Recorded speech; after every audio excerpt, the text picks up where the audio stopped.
Ladies and gentlemen, I have always opined on this platform that in politics, nothing happens out of mere coincidence, and that everything in politics is normally well planned, well scripted, and executed to achieve a specific political objective. Nothing just happens for the sake of it in politics.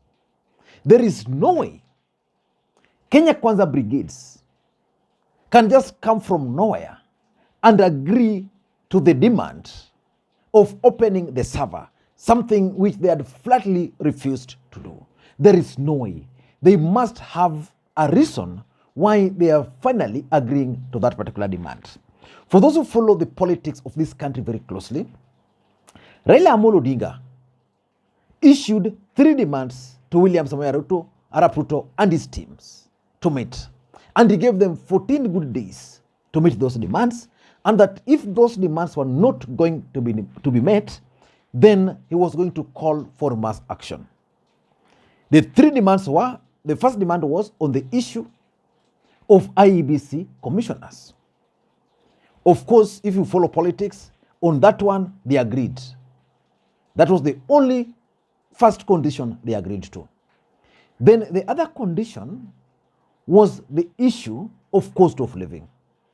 On the cost of living, they insisted that they are approaching the issue of the economy based on subsidies on production.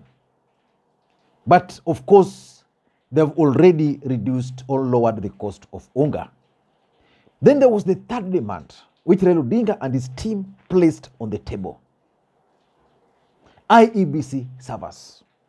William Ruto and his brigades refused flatly that the issues of the servers they were not going to venture into. Because according to them, the elections were done, completed, and dusted. And that Wafula Chebukati, as the IEBC chairperson, pronounced himself on the matter, and that the Supreme Court also made their ruling, and William Ruto was actually sworn in as the 5th president of the Republic of Kenya, and at the same time as the commander-in-chief. And therefore, the issue of IEBC servers, they were not going to agree.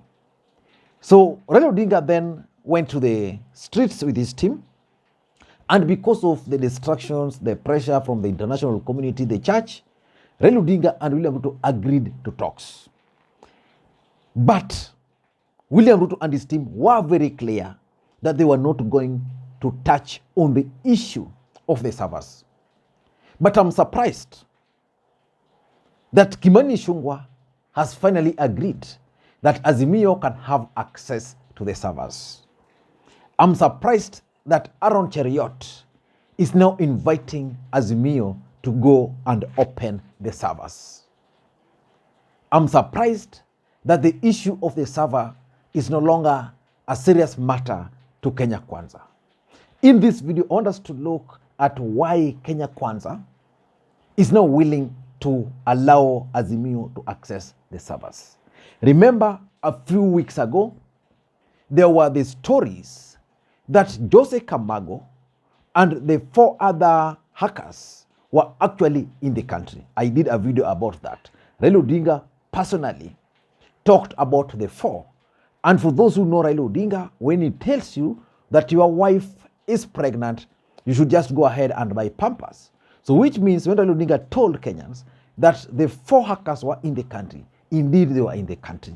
On this particular platform, 2 individuals separately told me that they've always seen Jose Kamago and the other gentlemen at holiday in hotels in 2 Rivers.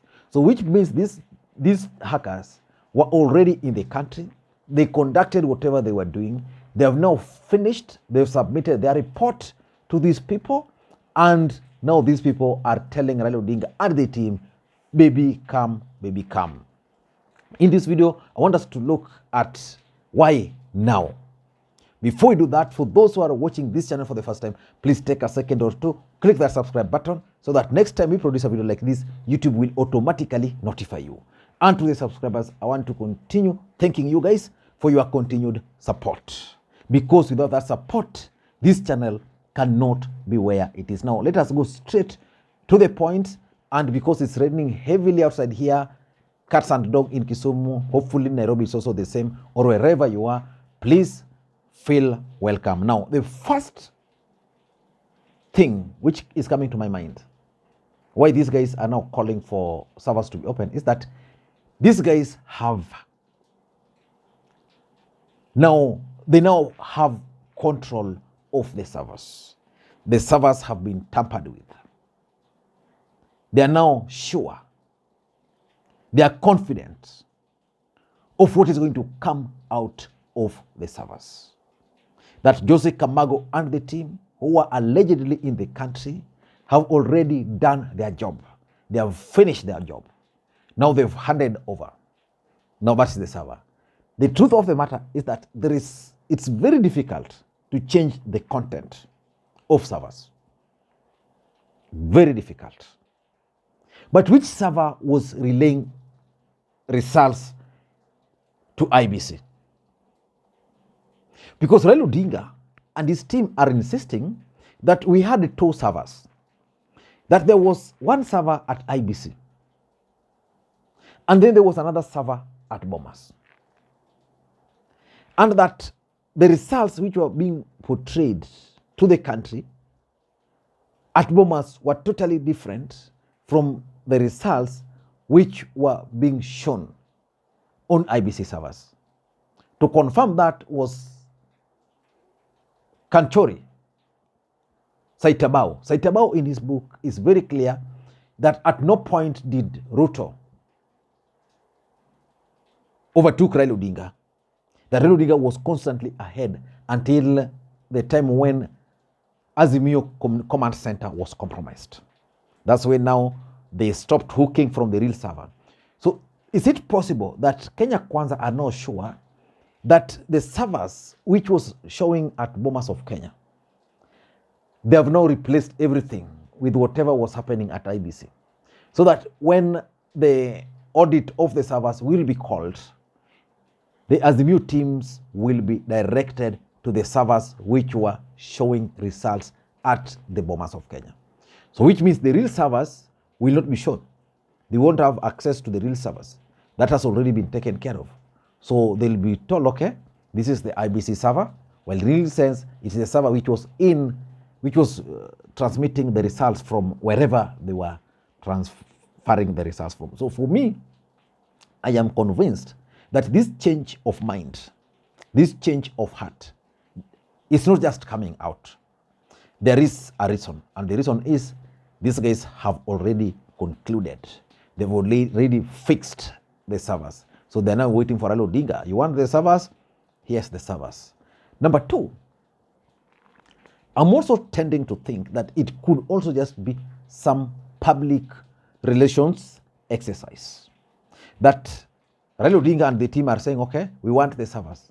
Why don't we just agree for them to open the servers? Then Azimio will do something, which problem I'm trying to do here. Azimio will say, why do you now want us to open the servers? Is it possible that the story of Joseph Kamago which came into the country is true and therefore you've changed the content of the servers? Then Azimio will say, for us, we no longer trust that server. We are not going to accept. So they are going to reject the opening of the server. Then, because it's a PR thing, then they'll be challenged. What do you really want as Azimio? You claimed you wanted the server, now there's the server. You don't now want it. Then the public will not be the judge strategically. So the public will now start questioning the motive of Azimio. What do they really want? If they wanted the server, because they had 3 demands. One of them, cost of living, being sorted. Another one, IEBC commissioners being sorted. You wanted the servers, okay? We are not giving, okay? But now we are giving you. Why are you not willing now to demand the server? Why is it that now you are not comfortable sending your people to accept the server? So probably I think that is kind of a public relations exercise, which is intended to make Azimio reject. Then they will go back to the public that Azimio has actually refused. Number 3, it could also be a strategy to bait Azimio into talks. Azimio are saying, we are not talking until these demands are met. One of them, we are going to have bipartisan talks outside the parliament. They've already agreed to that. Okay, we are going to have it outside parliament, but the other thing we are going to do is that we are going to have it with servers open. So they were not willing to open the server. Now, okay, that's what you want. We are. Let's get onto the table. Let's start discussing. We are going to accept the servers. We are going to, to access the servers. Then Azimio will now agree to the talks. Okay, these guys are agreeing that we are going to accept this, to access the servers. So you agree to talks. And before you get into the talks, you make a commitment that if the servers will prove that Ruto is the president, we agreed with it. If he's going to confirm that Raila Odinga won indeed, then we are going to discuss that. So it could be just a strategy to bait them. Once they are baited into the talks, once they agree to be part of the talks, what will happen then? Simple. Goals will start shifting. Walls will start coming up. So they want to get access to up to this level, they won't be able to access. And number 4, in my view, sometimes I'm also convinced that William Ruto and his team, probably they are convinced that we won this election. We had questions about it, but let us just open it. And what if we prove that William Ruto actually won? It will work in our favor. So for me, I'm looking at it as a strategy, because these guys already have access to the content of the server. They know that Ruto won. So they'll go open the servers will prove that Ruto won. Then they'll now get the legitimacy which William Ruto and his team have been looking for madly in this country. And lastly, probably unknown to Azimio, these guys have agreed because they want to grant access to Azimio, but up to some level. You know, there are different levels of access to a database. So they're saying, okay, we are going to grant you access, but not up to that level. We are only going to grant you access up to the level of the forms. Remember, these forms were pulled down from IEBC portal. Why do you think they were pulled out? Because there are questions are being raised about them, and IEBC didn't want trouble. They just wanted peace. Or is it, I don't want peace, I want trouble? IEBC, I think, just wanted trouble. So they didn't want peace. So they'll give these guys access up to a certain level, a level where they'll not be able to get what they want. That's my take, guys. I don't know what you think. Maybe you have a different idea, but let me know. Why do you think these guys are now agreeing to open the servers? Until next time, this is Lee Makwiny. Bye-bye. Don't forget to subscribe. Don't forget to share the video.